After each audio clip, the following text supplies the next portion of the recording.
Mi experiencia con la enseñanza en línea, afortunadamente, no ha sido mala, quizá no como uno esperaría, pero, pues, ¿qué espera uno en estos tiempos, no? Afortunadamente, los maestros se han acoplado muy bien a este tipo de plataformas. Al principio, pues sí, nadie se esperaba que sucediera, pues, esta situación, ¿no?, de estar en la escuela desde casa. Algunos profesores se les dificultaba, sin embargo, ahora como alumnos nos tocaba a nosotros apoyarlos y, pues, también apoyarnos entre compañeros, ¿no? Aprender a utilizar estas plataformas, porque en lo personal nunca había escuchado que si de Zoom, Google Meet, etcétera. Entonces, pues, ha sido un proceso de aprendizaje entre todos y, pues, afortunadamente todo ha salido bien, con dificultades, pero ha salido. Cuando yo comencé el reto de la licenciatura en línea, la verdad es que tenía muchos prejuicios al respecto. Había escuchado cómo se manejaba la licenciatura en otras universidades, pero la verdad es que me llevó una sorpresa muy, muy grande desde el primer semestre al empezar a trabajar con la UNAM, porque los profesores son muy profesionales. Las retroalimentaciones que me aportan a mí sí me han servido para ser una mejor alumna. Mm, Volviendo con las retroalimentaciones de mis actividades de aprendizaje, son puntuales y son constructivas. La verdad, al principio me daba mucho miedo porque yo inicié la licenciatura a los 20 años. Entonces, pensaba que iba a tener demasiadas áreas de oportunidad, entonces al momento de entregar los trabajos era como, voy a obtener muy baja calificación y no, o sea, realmente no está enfocado hacia ser una enseñanza que pueda bajarte la autoestima, al contrario, es una enseñanza que te motiva y te alienta a seguir entregando los trabajos. Esa es la parte que más me gusta de mis profesores.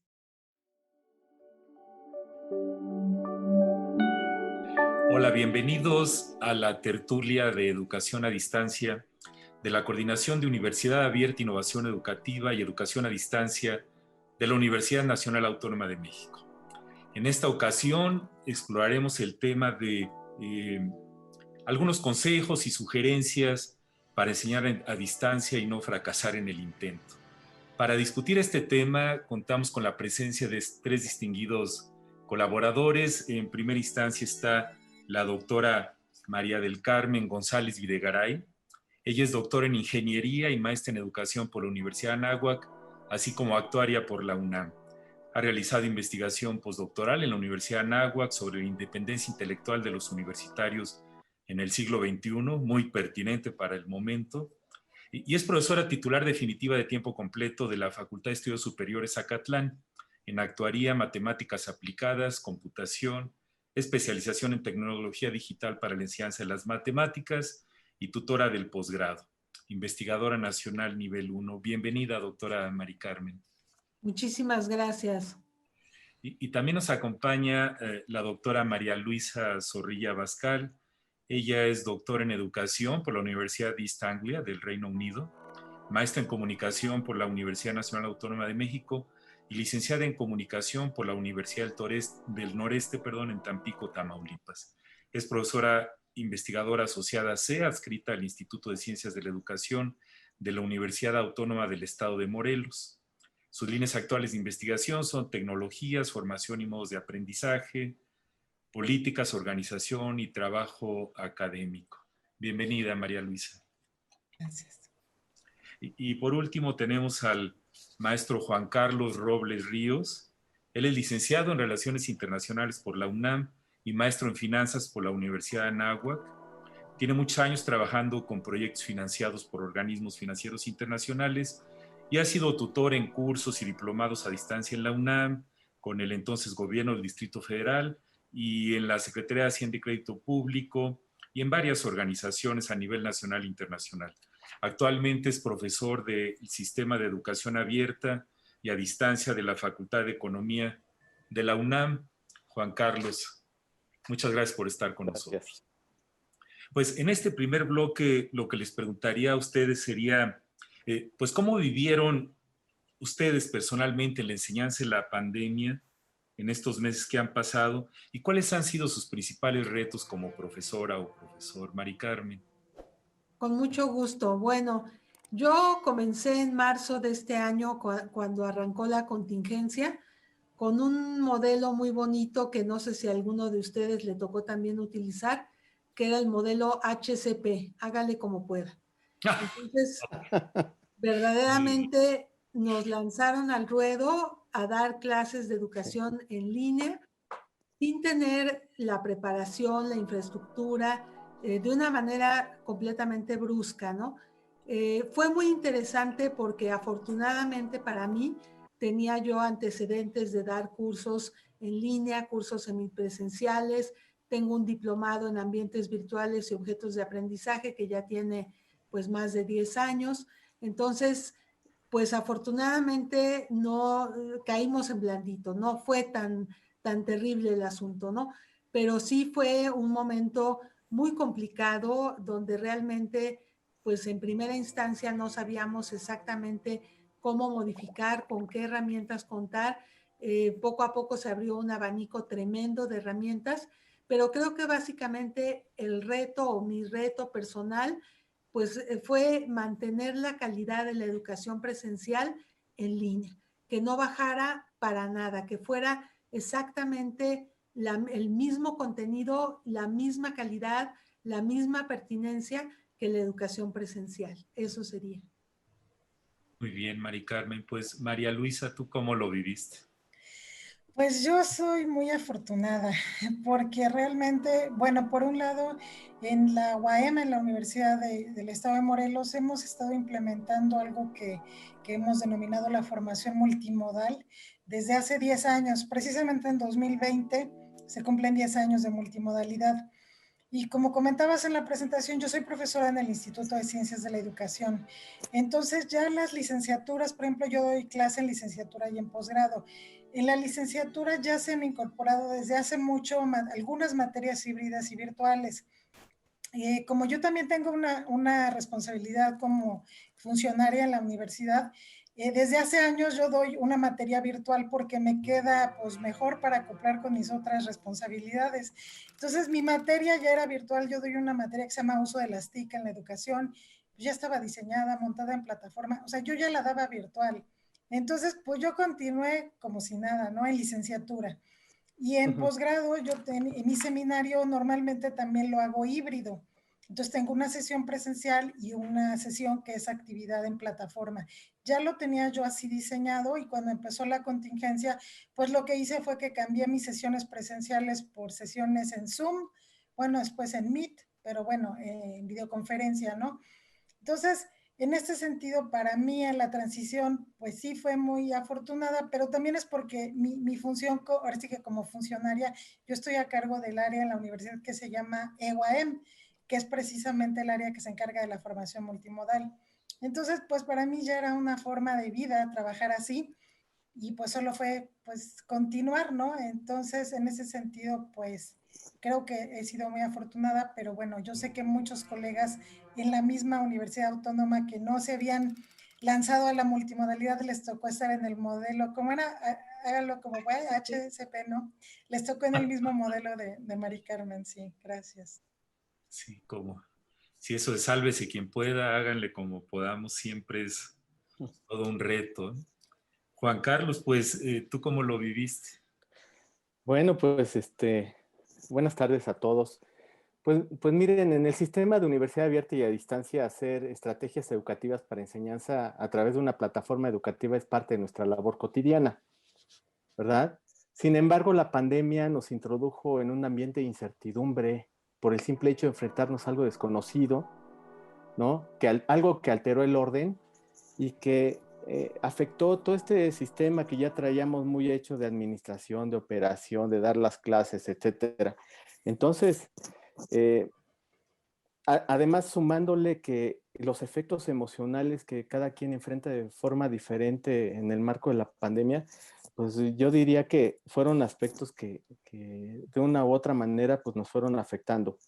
Cuando yo les preguntaba a mis alumnos a finales del año pasado y principios del presente, que ellos qué pensaban de la pandemia, que si nos iba a alcanzar o no, pues yo creo que igual que la mayoría de nosotros, nunca pensamos que nos fuera a afectar de la forma en que finalmente cambió las maneras de hacer y de pensar en el desarrollo docente, y les hablo en particular del caso de la UNAM, porque hubo que actuar rápido. Fíjense, el factor sorpresa en educación abierta y a distancia pareciera que no existe. Sin embargo, en las actividades semipresenciales nos llevó a explorar, igual que a aquellos profesores que tenían la tarea de hacer actividades presenciales. Yo pienso mucho en ellos porque seguramente se la vieron muy complicada. A explorar y aplicar de manera intensiva estrategias para sustituir la escuela física al 100%. Caray. Y luego recurrir a las sesiones de asesoría a través de herramientas como Zoom, como Skype, como Team, como WhatsApp, que son herramientas que ya teníamos, que ya existían, pero nunca las habíamos utilizado de la manera tan intensiva como actualmente lo estamos haciendo, y por cierto, bastante bien, yo creo, para la forma en que abordamos la complejidad de la situación, ¿no? Entonces, ello nos llevó a incluir nuevos recursos didácticos que tenemos que explorar, aprender a generarlos e integrarlos a nuestro proceso de enseñanza-aprendizaje como titulares de una materia. Por ejemplo, trabajar en la nube, realizar videos con presentaciones, porque, bueno, a lo mejor nosotros nunca lo habíamos hecho, pues ahora lo tenemos que hacer para ayudarles a nuestros estudiantes a sacar adelante sus estudios, ampliar los conductos de comunicación, ¿no? El chat, las videollamadas, incluso el uso de WhatsApp, que yo no estaba muy seguro de utilizarlo con mis alumnos, pero finalmente me ha resultado bastante bien, ¿no? Y otra cosa que a mí pues me llama mucho la atención es que la pandemia nos tomó a mediados de ciclo escolar y se tuvieron que improvisar acciones para terminar el ciclo y llevar a cabo los procesos académico-administrativos. Habían alumnos que estaban por pasar de grado, pero habían alumnos que estaban a punto de pasar de un sistema educativo a otro, de la educación media a la educación superior, por ejemplo. Y aquí es impresionante la forma como nuestras instituciones improvisaron involuntariamente, pero de forma necesaria, y creo yo que a estas alturas se ha logrado salir adelante de forma decorosa. O sea, hemos logrado adaptarnos a la nueva realidad y a las circunstancias que cada uno vive, porque también no es lo mismo hablar de un alumno o de un profesor en el ámbito urbano que hablar de un alumno o un profesor en el ámbito rural, donde a veces ni siquiera tienen acceso a internet o siquiera a un gadget medianamente potente que les permita asistir a sus clases a distancia, ¿no? Muy bien, Juan Carlos. Pues muchas gracias por compartir sus experiencias. A continuación vamos a escuchar una cápsula de un docente para ver cómo la está viviendo.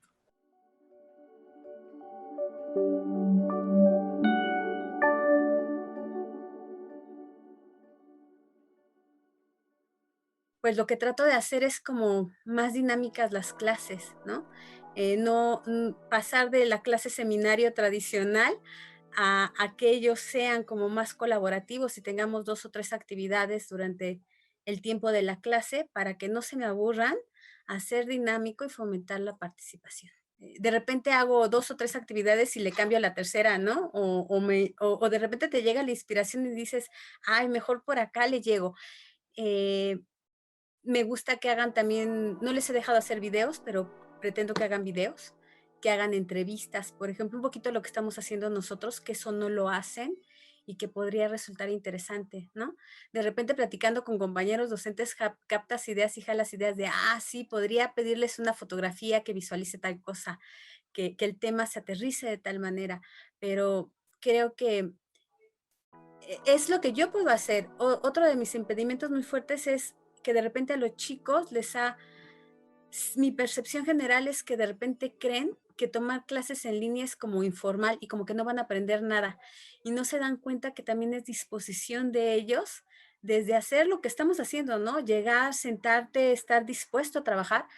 Peleamos yo creo que mucho con que muchos están en la cama, están de manera informal, nada más están pasivamente, ¿no? Yo creo que me falta como poder aterrizar el cómo hacer que mejor jalen ellos la atención. Lo primero que recomiendo es a todos los docentes, a todos los estudiantes, mucha paciencia porque este cambio ha sido repentino, no es algo muy fácil. Lo segundo sería buscar estrategias muy básicas de trabajo con los estudiantes. A mí lo que me ha funcionado ahorita han sido trabajos audiovisuales, por ejemplo, mucho el trabajo con videos, con presentaciones y también la participación directa con los alumnos, porque el docente esté hablando solamente o dando la cátedra solamente, realmente el estudiante no está muy acostumbrado a ello. Bueno, está acostumbrado en lo que son las clases presenciales, pero esto no es lo mismo. Entonces sí se requiere un poquito más de dinámica, de dinamismo entre el estudiante y el docente, el estar preguntándole constantemente para que participe, para que veamos cuáles son sus vivencias, sus experiencias. Eso también nos ayuda bastante a nosotros para buscar que todo sea más práctico para ellos, porque les está costando mucho trabajo este cambio. No nada más a ellos, también a nosotros docentes, porque estábamos acostumbrados a otra cosa, pero es importante estar a la vanguardia y también darnos la oportunidad de generar cambios.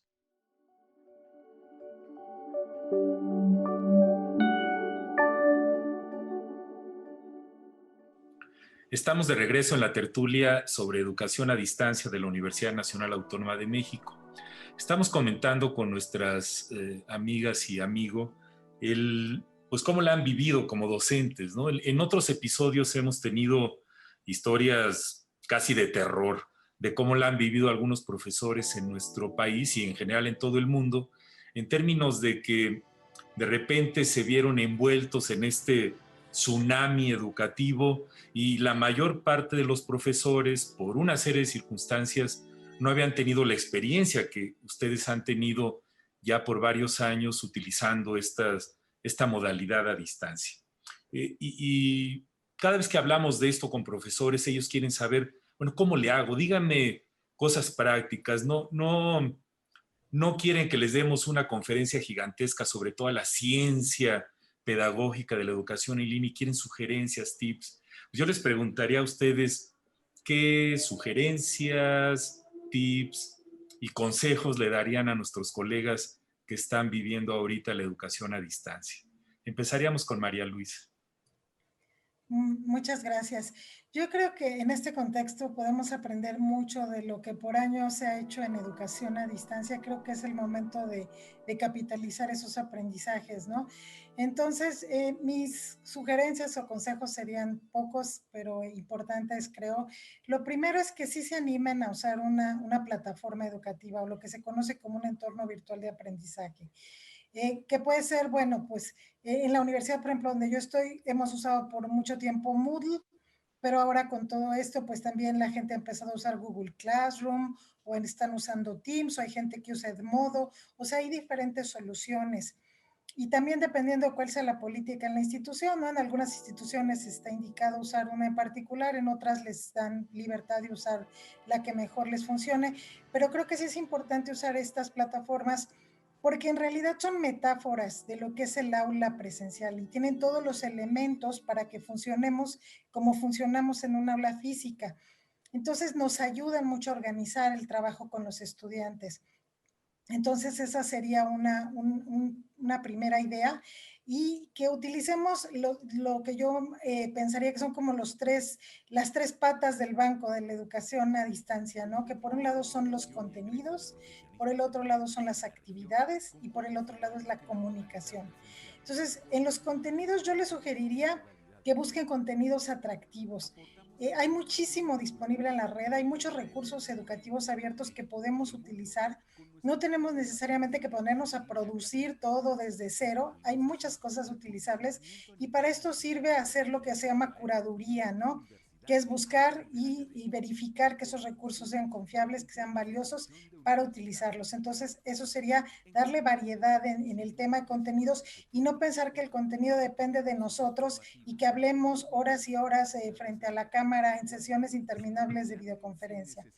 Por el otro lado, en las actividades, yo también les sugeriría que busquen variedad, porque también para el estudiante es muy aburrido estar sentado ahí viéndonos hablar horas. Necesitamos implicarlos, activarlos. Nuestro rol como docentes en educación a distancia cambia de dar clase a dar facilitación y acompañamiento al aprendizaje. Entonces necesitamos que se activen ellos, que se impliquen y entonces tenemos que ser creativos en pensar las actividades de forma tal que realmente logremos esos aprendizajes. Si les interesa, investiguen, por ejemplo, hay una técnica que se usa hace mucho que es la web quest. Y bueno, pues se pueden diseñar mucho tipo de web quest y son muy atractivas para los estudiantes. La cacería de tesoros en internet, o sea, hay este tipo de cosas que pueden ser atractivas para ellos.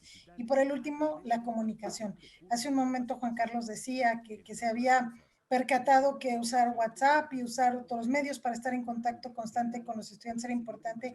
Yo creo que ahora más que nunca tenemos que estar en contacto, ver cómo les está yendo, si tienen problemas, cómo podemos ayudarles. Entonces, yo creo que si observamos esas tres cosas en nuestras estrategias, nos va a ir bastante bien. Muchas gracias, María Luisa. Mari Carmen, ¿qué sugerencias nos darías? Claro que sí, pues yo abundaría un poco en lo que ya comentó María Luisa, que me parece fabuloso, me parece una sugerencia excelente. Un grupo de profesores y yo que tenemos pues ya varios años trabajando con tecnologías del aprendizaje, básicamente para la educación presencial, pero ahora estamos metidos en la educación en línea, nos guste o no nos guste. Bueno, sí nos gusta, la verdad es que estamos muy contentos. Es una oportunidad de oro para hacer muchas cosas. Estamos proponiendo un modelo que le hemos llamado la cátedra digital y que tiene mucho que ver con lo que comentaba María Luisa, porque la metáfora es una casita, porque estamos todos en la casa aprendiendo, tanto los maestros como los alumnos estamos en casa, y la base de la casita, los cimientos, vendrían siendo los ambientes virtuales de aprendizaje como Moodle, como Edmodo, como Brightspace, todos estos ambientes que ya existían desde hace muchos años y ya por ahí hicimos un censo en 2017 en la UNAM, ya hablábamos de una UNAM paralela digital donde se manejaban todas estas herramientas y la otra parte de los cimientos son las plataformas de comunicación, que puede ser Zoom, que puede ser Webex, que puede ser Teams, puede ser el propio WhatsApp, pero que tengamos una plataforma de comunicación. Y luego las paredes de la casita serían, por un lado, los recursos, que ahí entrarían justamente los contenidos, y una de las sugerencias que nosotros hacemos mucho, que es una sugerencia que no a todo el mundo le gusta, pero que está demostrado científicamente que funciona, es hacer videos. Sí está bien curar videos, traerse videos de otros lados, hay videos excelentes, pero hay estudios que demuestran que los alumnos aprecian muchísimo los videos hechos por sus profesores. Yo sé que este es un campo complicado porque no a todo el mundo le gusta, pero si estamos acostumbrados a pararnos frente a los alumnos y hablar, pues hagámoslo ahora de manera pues tecnológica, ¿no? Y sobre todo que sean videos muy cortititos, de 4, 5, 7 minutos cuando mucho, para que los alumnos puedan verlos con facilidad, no tengan problemas de conexión, etcétera, etcétera. La otra pared de la casita son las actividades. Las actividades definitivamente está demostrado que son pues como la columna vertebral del aprendizaje. Se aprende sobre todo haciendo. Y esas actividades pues justamente nos las permiten estas plataformas que son muy estructuradas, muy ordenadas y nos permiten una enorme variedad de actividades. Podemos hacer contenidos, cuestionarios, tareas, wikis, talleres, lecciones, juegos, una cantidad de cosas tremenda. Y además las plataformas se complementan muy bien con software de terceros, como puede ser H5P, que permite hacer cosas maravillosas. Y el techo de la casita vendría siendo el enganche con el alumno para hacer un modelo que le llamamos nosotros multimodal flexible, porque todo este trabajo toda esta curaduría, toda esta elaboración de recursos, muy bien nos va a servir para cuando regresemos a la educación presencial. Entonces, no es un tiempo perdido, es un tiempo invertido en la educación. Gracias. Así es, Mari Carmen. Juan Carlos, ¿algunas sugerencias que quieras complementar? Bueno, Melchor, muchas gracias. Yo creo que mis colegas aquí en el panel han sido bastante generosas en los puntos que nos han a bien compartido. Yo solamente diría que un aspecto fundamental en la educación a distancia es el apoyo y el seguimiento que debemos a nuestros estudiantes, hacerlos sentir nuestra presencia, que no nuestra presión, aunque ellos solo se presionan a veces, pero que estamos ahí siempre para apoyarlos, para resolver sus dudas y sobre todo para enseñarles. Yo hasta ahí lo dejaría. Muy bien, Juan Carlos. Pues gracias por todos estos tips y consejos. Son muchas cosas. Los profesores estamos ansiosos desafortunadamente a veces queremos recetas de cocina y a veces damos recomendaciones muy amplias. Vamos a seguir abundando en el tema en el siguiente segmento. A continuación tendremos una pausa.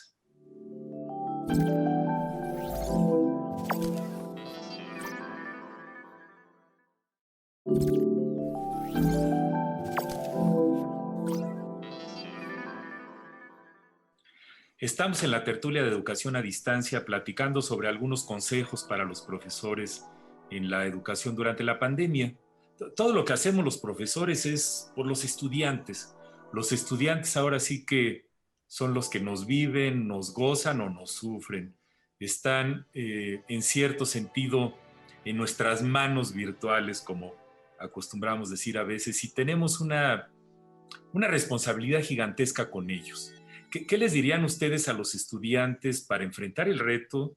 ¿Y qué les dirían para que ayuden, colaboren, motiven o propicien que ese diálogo con los maestros sea más productivo y que haya menos desgaste, menos tristeza y más optimismo para salir adelante? Juan Carlos, si quieres, comenzamos contigo. Muchas gracias, Melchor. Bueno, pues mira, algo que yo siempre les digo a mis alumnos es que siempre tengan presente la dosificación temática de su curso, que revisen el plan de estudios, que pongan atención a la forma en que el docente plantea el desarrollo de su asignatura, que nos acompañemos de esa manera. Pero sobre todo, y hoy en día yo creo que hay algo muy importante que yo sí les sugiero a ellos, que es que gestionen su tiempo. Hoy tenemos aparentemente la oportunidad de gestionar de una manera más personalizada la forma en que podemos administrar nuestro tiempo. Ser más autodidactas, también tratar de ser más colaborativos en la nube, a través de ejercicios en la nube y sobre todo en lo individual, que aprovechen ese tiempo que tienen en las materias y tópicos que son de su interés, ¿no? Básicamente eso es lo que yo les recomendaría a los alumnos. Muchas gracias, Juan Carlos. Mari Carmen, ¿cómo ves que les dirías a los estudiantes? Pues yo les diría que aprovechen esta oportunidad, que es una oportunidad histórica que no habíamos tenido nunca, de cosas extrañas, ¿verdad? No hay que gastar en transporte, no hay que arriesgarse, tenemos todo en la casa, pero al mismo tiempo que conserven su frescura de alumnos, que tenemos ahora, yo siento en las clases, alumnos muy serios.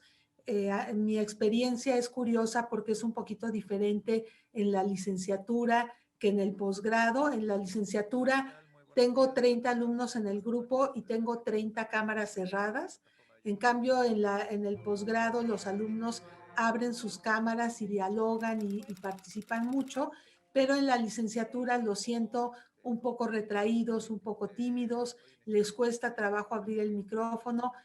Yo no digo que abran sus cámaras si no quieren, es un poco raro dar clases sin ver a quién le está uno dando clase, pero no importa, lo hacemos con mucho amor y con mucho gusto, pero sí pedirles a los alumnos que no dejen esa participación activa, ese preguntar, ese intervenir en clase, que dialoguen entre ellos, que busquen formas de colaboración a través de la nube, que realmente vivan esta etapa de su vida que es tan maravillosa, que es la universidad, pues que la vivan con plenitud, con las restricciones que nos pone la pandemia, pero que vivan esta etapa con mucha plenitud y con mucha pasión. Eso sería.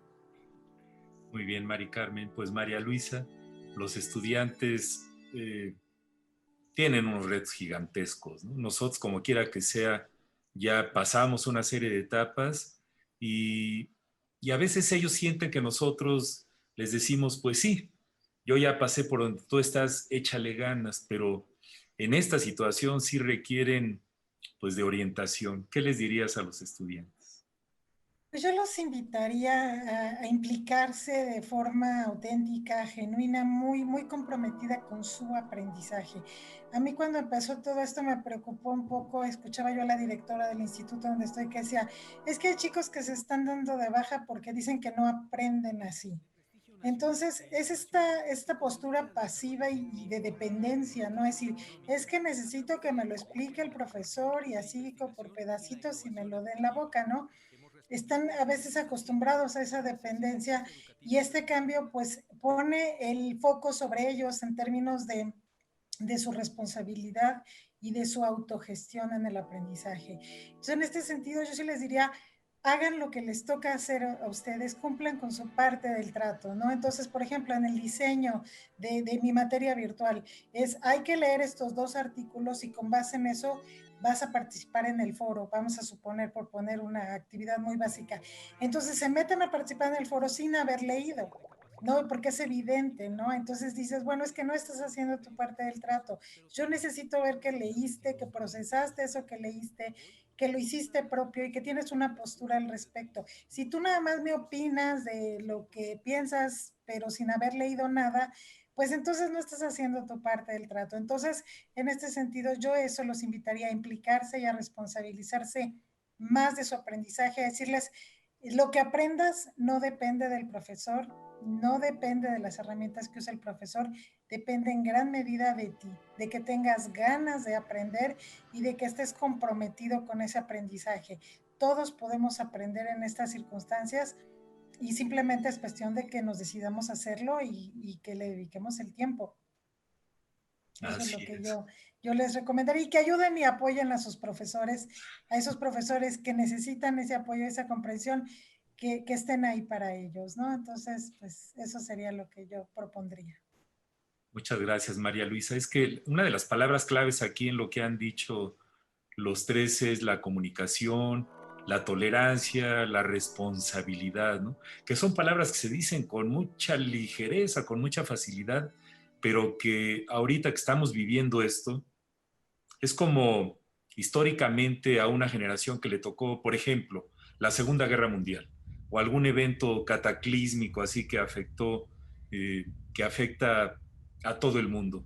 Y nunca habíamos tenido uno como el que tenemos ahorita para la educación, porque aún durante las guerras, la educación seguía en muchas partes del mundo. Y ahorita nunca en la historia habíamos tenido una parálisis tan brutal de todo el sistema educativo a nivel global.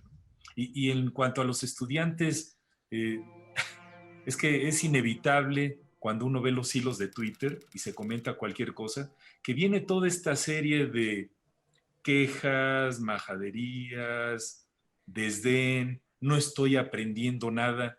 Y es cuando uno dice, caray, cuando uno no aprende nada, y es que hay eso de meter 2 negativos siempre es complejo, la responsabilidad no es nada más de la institución ni del profesor, sino también del estudiante. Suena fácil decirlo, pero cuando hablabas ahorita del contrato, esta parte del contrato de aprendizaje tácito, que en algunas universidades a nivel internacional lo hacen, que uno lo haga por escrito, debe ser parte importantísima de la colaboración, ¿no? Del trabajo en equipo. Y el ver el vaso medio lleno, aunque esté bastante vacío, es parte de lo que necesitamos hacer para poder trascender la crisis que estamos viviendo. A continuación vamos a escuchar una cápsula de un maestro de cómo le gustaría mejorar su proceso de enseñanza en línea.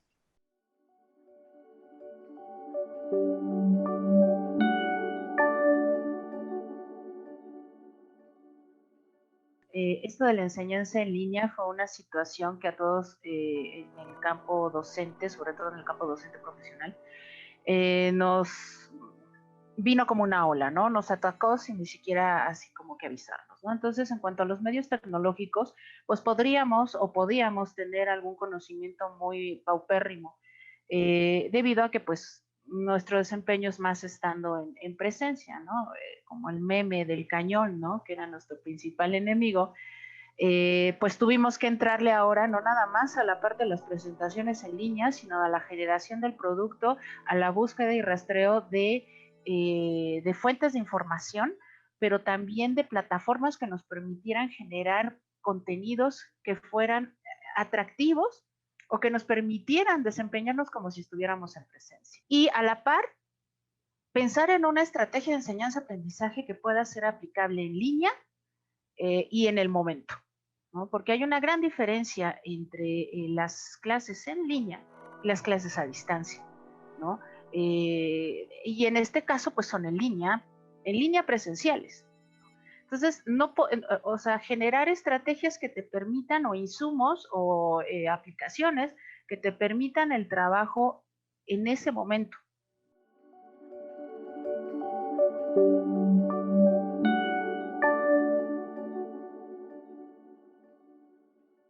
Estamos de regreso en la tertulia de educación a distancia de la Universidad Nacional Autónoma de México.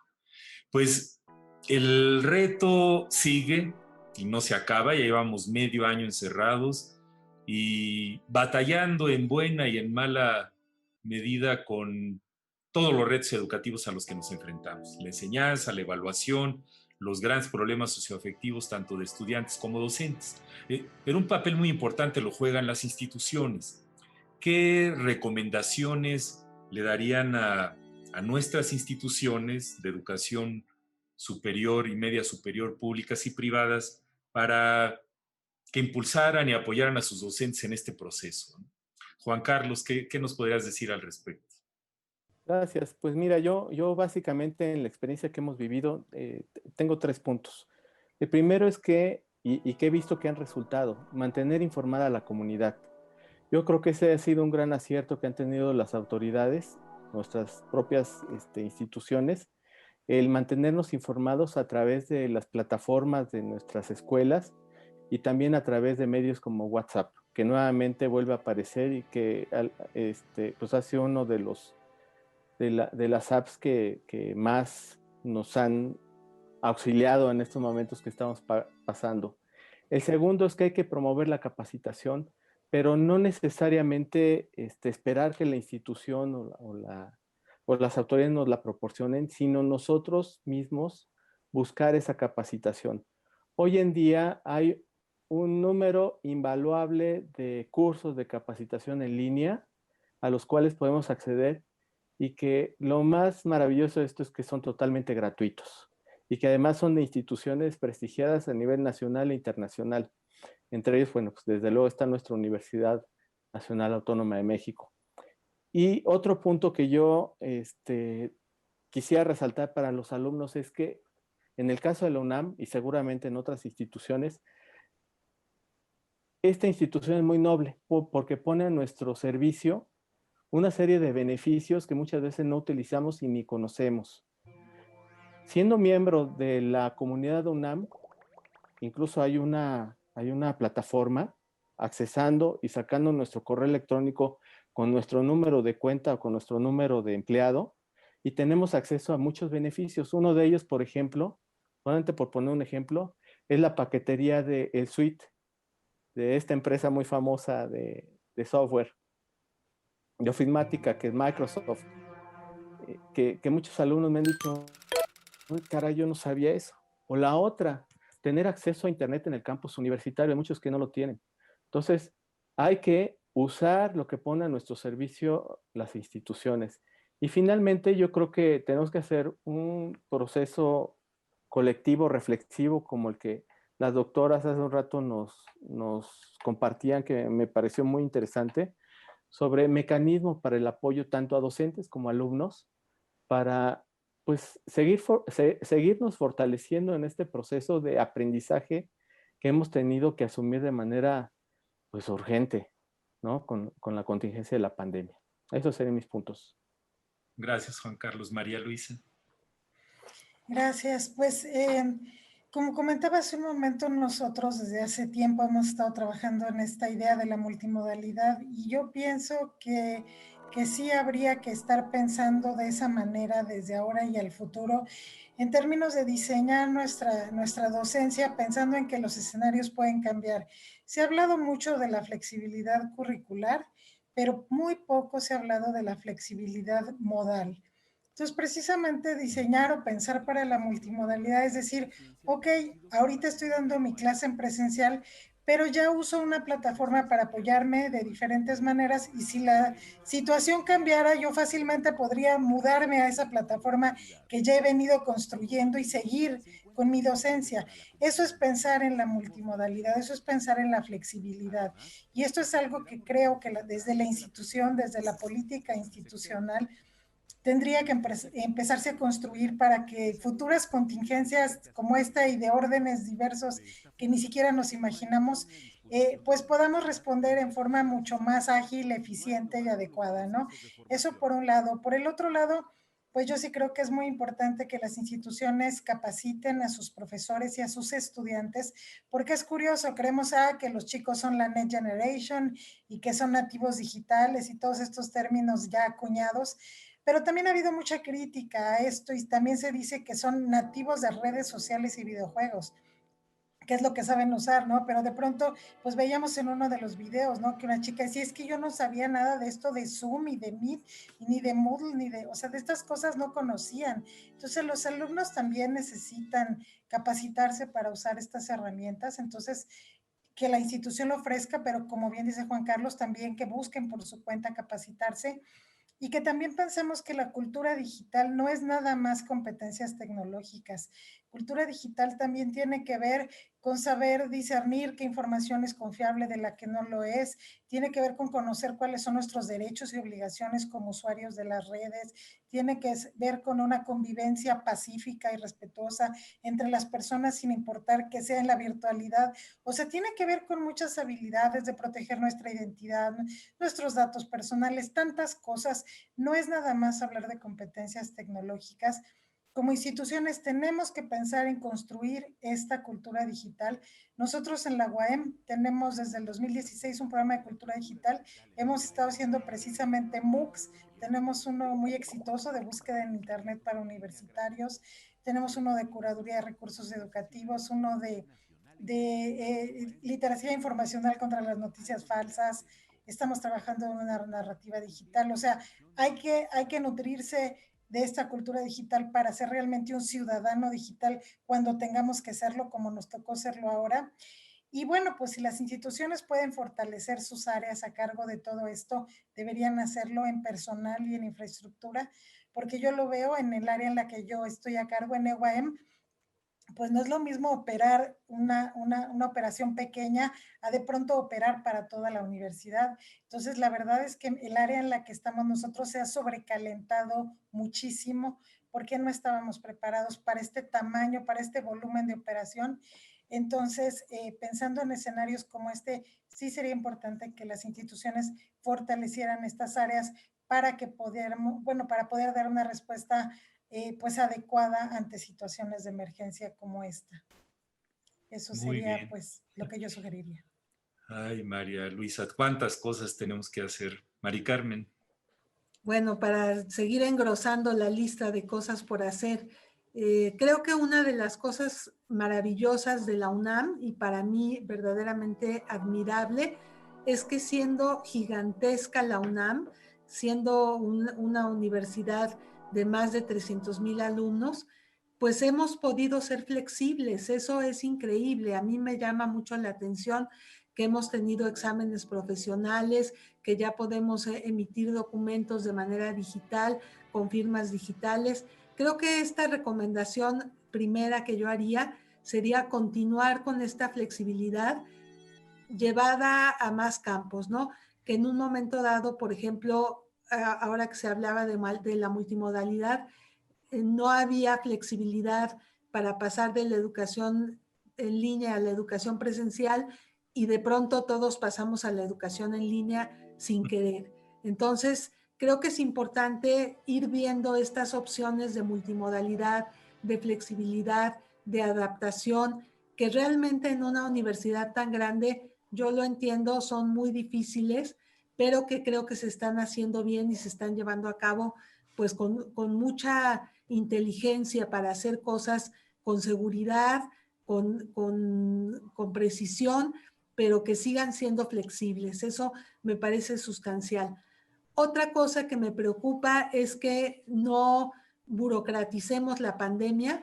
Creo que una de las cosas que están pasando, y lo entiendo perfectamente, o sea, no me asusta ni me espanta, es que, por ejemplo, nos están pidiendo informes semanales de cómo estamos llevando a cabo nuestros grupos.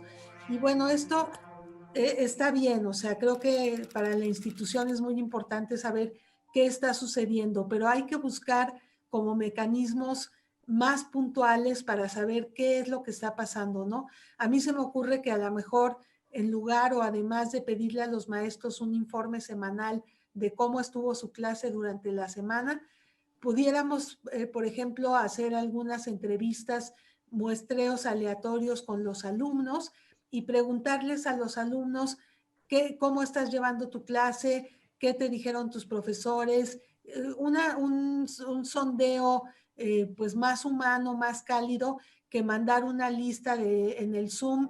Se advirtieron tantos alumnos, se entregaron tantas tareas, algo más cálido, ¿no? Que no se burocratice este fenómeno. Y por otro lado, abundando también un poquito en lo que decían tanto María Luisa como Juan Carlos, me parece que hay que insistir en la capacitación, tanto la capacitación de docentes como la capacitación de alumnos, que efectivamente ya hay artículos que demuestran que no hay tal cosa como los nativos digitales, que es una especie de monstruo que nos inventamos y que nos asustó a todos los profesores, pero que en realidad no existe. Y por otro lado, con los profesores, creo que es muy, muy importante que la capacitación no sea solo técnica. Está muy bien que tengamos capacitación de cómo usar las plataformas, de cómo usar Zoom, de cómo usar Google Meet. Todo eso está muy bien, pero en un momento dado creo que los profesores, como bien decía Melchor, estamos sedientos de que nos digan la parte pedagógica, la parte didáctica, cómo tenemos que solventar esta situación que es inédita y que nos está cambiando, pues no solo la forma de resolver ahorita el problema, sino que yo creo que nos va a cambiar a futuro, nos va a cambiar la forma de dar clases para siempre. Eso pensaría yo. Gracias. Gracias, Mari Carmen. Es que lo que estamos viviendo nos está transformando y yo creo que ni siquiera no nos damos cuenta porque ha sido un cambio, es decir, fue súbito el fenómeno y sin embargo nos estamos adaptando de una manera progresiva y ahorita ya iniciamos el siguiente ciclo escolar con esta modalidad de educación remota de emergencia que queremos que ya sea educación en línea formal, bien hecha y que haya mucha más flexibilidad. Yo creo que el reto aquí es, los profesores somos expertos en nuestras respectivas disciplinas. Este hecho que nos está simbrando debe de motivarnos a regresar a lo básico y poner en el centro el aspecto educativo. En cualquier modalidad esto es indispensable y tradicionalmente, y eso es un hecho documentado en muchos estudios, la formación docente deja mucho que desear a nivel internacional. Entonces, ahorita es el momento más importante. Yo creo que una crisis de este tamaño que nos plantea la disrupción de poder reinventarnos para poder enseñar mejor es algo fascinante desde todos los puntos de vista antropológico, psicológico, sociológico, socioafectivo y el desarrollo de esto que llaman multiliteracidad, que incluye la literacidad digital que debe ser parte del ser un buen ciudadano, pues debe de llegar para quedarse. Y yo preguntaría, ya para terminar, ¿cuánto tiempo puede uno vivir sin electricidad? Pues algún tiempo, ¿no? Sin agua, sin comer, sin aire muy poquito tiempo. Y vivir sin internet. Ahorita la brecha digital que se ha ampliado y hecho brutalmente desnuda en todo el mundo, no nada más en nuestro país, pues nos debe de llevar a reflexionar sobre la importancia de todo lo que nos rodea, de los grandes avances tecnológicos que ha habido en el mundo en este sentido, para ayudar a que la educación siga progresando, porque al final del día todos tenemos esa meta final común. Pues Mari Carmen, Juan Carlos y María Luisa, les agradezco muchísimo sus comentarios. Estoy seguro que los profesores que nos están escuchando y los estudiantes que también se enfrentan con esos profesores y que colaboran con ellos, se llevarán muy buenos tips, muy buenas sugerencias para seguir enfrentando el fenómeno que estamos viviendo. Les agradezco mucho y nos veremos en la siguiente tertulia.